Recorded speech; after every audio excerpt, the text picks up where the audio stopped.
सुदामा एक गरीब ब्राह्मण थे और कृष्ण द्वारका के राजा। दोनों बचपन के मित्र थे और उन्होंने गुरुकुल में साथ साथ शिक्षा प्राप्त की थी।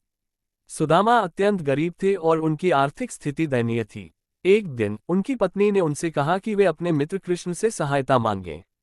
सुदामा ने पहले इनकार किया, लेकिन पत्नी के समझाने पर द्वारका जाने के लिए तैयार हो गए। उनके पास कृष्ण के लिए भेंट देने को कुछ भी नहीं था, लेकिन उनकी पत्नी ने घर में जो थोड़ा सा पोहा चिवड़ा बचा था उसे एक कपड़े में बांध दिया। जब सुदामा द्वारका पहुंचे तो उन्होंने कृष्ण के भव्य महल को देखा और संकोच से भर गए। लेकिन जैसे ही कृष्ण ने उन्हें देखा, वे दौड़कर आए और सुदामा को गले से लगा लिया। कृष्ण ने उनकी हालत देखी, लेकिन दोस्ती का ऐसा सम्मान किया कि सुदामा से उनका चिवड़ा भी प्रेम से खा लिया। सुदामा ने अपनी गरीबी और संघर्ष की कहानी सुनाई, लेकिन उन्होंने कभी कृष्ण से मदद की मांग नहीं की।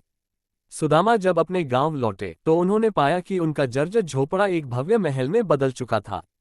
उनकी आर्थिक स्थिति सुधर चुकी थी और यह सब कृष्ण के आशीर्वाद का परिणाम था। ये कथा हमें सिखाती है कि सच्ची दोस्ती भौतिक संपत्ति, स्थिति या स्वार्थ पर निर्भर नहीं करती। ये प्रेम, विश्वास और एक दूसरे के प्रति सम्मान पर आधारित होती है।